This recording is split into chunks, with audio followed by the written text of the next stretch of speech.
Oke, salam dan salam sejahtera, dan pencerahan saya masih lagi berkisar dengan isu panas, yaitu pembekuan akaun Parti Bersatu, yang mana hari ini saya lihat di kenyataan media oleh Timbalan Presiden PAS berkenaan dengan isu ini, dan beliau mengatakan bahawa beku akaun Bersatu strategi rosakkan integriti PN.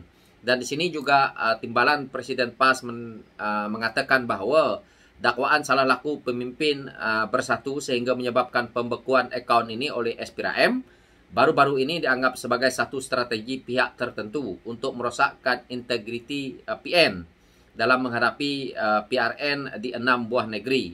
Jadi hari ini juga saya lihat kenyataan yang dikeluarkan oleh Timbalan Presiden PAS ini, yaitu Datuk Seri Tuan Ibrahim Tuan Man mendakwa sebagai bertujuan untuk merendahkan integriti dan kestabilan PN yang selama ini menjadi asas dan sokongan rakyat kepada PN. Dan di sini juga beliau mengatakan bahawa ada dua perkara. Yang pertama, sokongan rakyat kepada kita adalah soal integriti. Jadi mereka akan usahakan supaya nilai integriti kita merosot dengan membuat fitnah, serbu tutup akaun dan sebagainya. Dan beliau juga kata bahawa di sini sebelum-sebelum ini juga berkenaan dengan isu PAS dituduh menerima dana 1MDB bernilai 90 juta, yang mana sebelum ini SPRM juga telah pun melakukan tindakan yang sama kepada Bersatu. So, apa yang saya lihat daripada kenyataan yang dikeluarkan oleh Timbalan Presiden PAS ini, yang hendak dibekukan akaun adalah Parti Bersatu, bukan Parti PAS. Jika Parti Bersatu, jangan babitkan bahawa, contohnya, akaun UMNO, dia tidak babitkan akaun Barisan Nasional, ataupun kepimpinan yang lain di Barisan Nasional. Jadi, tidak perlu PAS nak risau. Kenapa apabila SPRM bekukan akaun Bersatu, yang banyak tentang kerisauan ini adalah pemimpin PAS, yang mana seolah-olah ini parti mereka. Dan di sini jelaslah pada pandangan saya bahawa selama ini parti PAS didanai oleh parti-parti Bersatu ini, yang mana Parti Bersatu memberi dana kepada parti PAS untuk mereka kempen di PRU ke-15. Kalau kita lihat daripada sikap pemimpin PAS hari ini, sebab itu mereka begitu takut. Kenapa pemimpin PAS takut dengan pembekuan ini? Kerana ada baki lagi 40 juta di dalam akaun itu. Itu sebenarnya. Okey, yang mana di sini dia juga mempertikaikan berkenaan dengan ada dua perkara. Pertama sekali, sokongan rakyat kepada kita adalah soal integriti.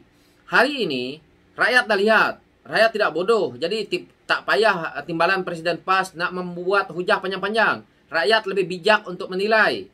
Maka soal integriti ini, rakyat boleh tahu integriti kerajaan yang lalu, pimpinan Parti Bersatu dan PAS, yang mana kita tahu kerajaan itu tak ada integriti sama sekali. PAS dan Bersatu tak layak sebut integriti. Dalam kepartian saja mereka telah gagal apabila mereka tidak pernah bersama dengan komponen parti mereka dalam perjuangan politik mereka, iaitu mereka akan mengkhianati. Bersatu mengkhianati Pakatan Harapan. PAS juga sama perangai dengan Parti Bersatu. Parti kalah bersekongkol dengan Perikatan Nasional untuk menubuhkan kerajaan. Tak sedar diri. Ini adalah satu hakikat bahawa ini soal integriti. Apabila pula mereka dah pun menjadi kerajaan, integriti apa yang rakyat lihat? Tuan Ibrahim Tuan Man kita tengok apabila melibatkan isu tebatan banjir, hari ini dipertikaikan. Dan apabila kita lihat di sidang parlimen, dah seperti burung terkukur duduk di situ, tak tahu nak menjawab, tak tahu nak menyoal dah, kerana benda yang dia buat dah salah. Jadi dulu boleh dia bercakap banyak kerana waktu itu dia kerajaan. Hari ini dia dah menggigil lutut. Jadi tak payah nak cerita integriti. Pemimpin PAS tak ada integriti buat kerajaan yang lalu. Semua pemimpin PAS tak ada integriti.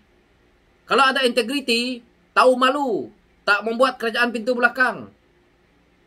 Itu dia. Parti Bersatu PAS tak payah ceritalah. Memang parti khianat.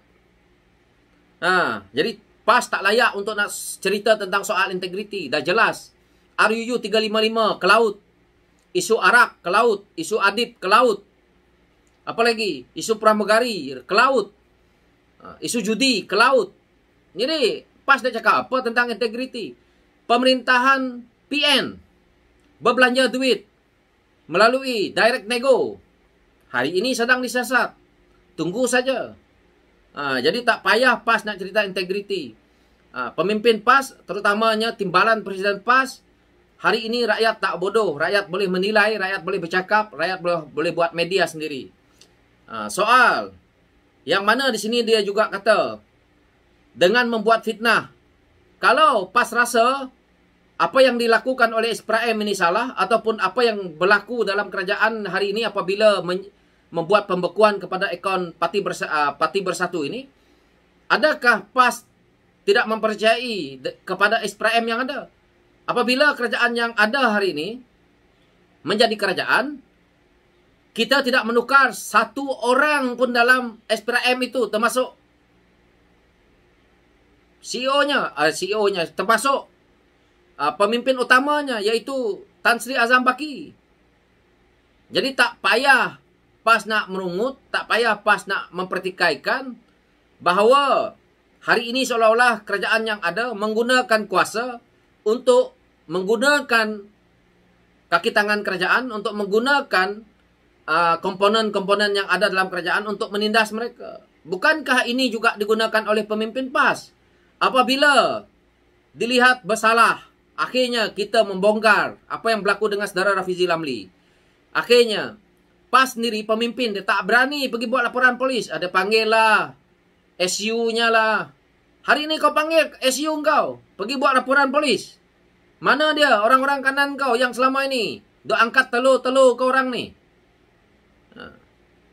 Jadi dia kata serbu dan tutup akaun dan sebagainya. SPRM buat kerja atas dasar, atas undang-undang. Mereka tidak akan membuat serbuan kalau tak berlaku kesalahan.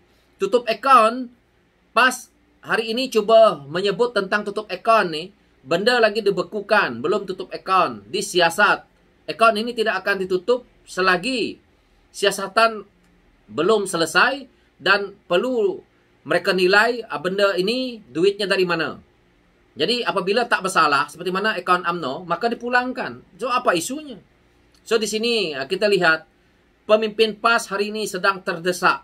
Pemimpin PAS tahu bahawa duit 40 juta ni juga boleh membantu mereka untuk mendanai mereka ini nanti. PAS tidak akan boleh menang kalau PAS tidak membain dengan isu duit kotor. Yang mana kita tengok sampai hari ini tak boleh jawab.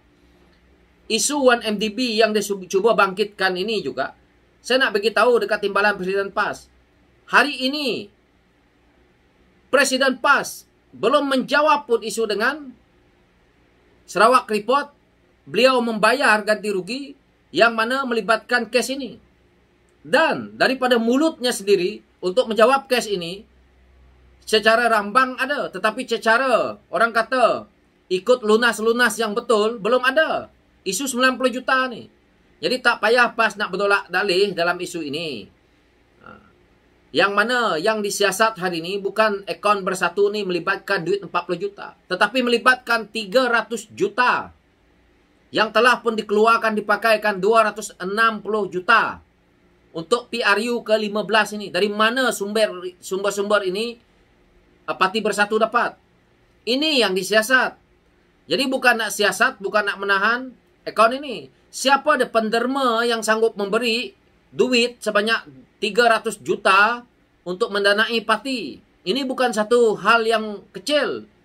Pemimpin PAS tahu tak? 300 juta ni dah boleh membuatkan Kelantan, Terengganu, negeri-negeri kecil ni ekonominya melonjak, ekonominya bagus, infrastrukturnya baik. Jadi ini adalah semata-mata untuk nak menang pilihan raya, maka berleluasa rasuah demi untuk kemenangan ahli-ahli politik yang tak ada integriti, ahli-ahli politik yang tidak ada kualiti, sama yang kita lihat seperti mana pemimpin PAS hari ini.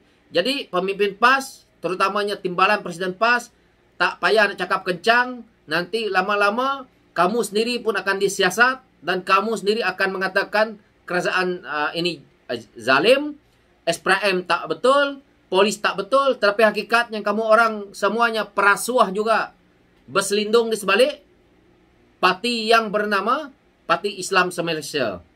Inilah yang PAS jual selama ini untuk mereka terus mengekalkan jawatan dalam kepimpinan untuk mereka menang pilihan raya. Demi apa? Tembolok sendiri. So saya tak nak ulas panjang-panjang. Saya memang kritik padat-padat supaya pemimpin PAS sedar dan walaon PAS ni sedar bahawa mereka dibohong selama ini. Mereka jual nama Melayu, mereka jual nama Islam, tetapi yang kaya raya pemimpin mereka dengan suku sakat mereka sekali. Itu pencerahan saya. Sekian, terima kasih.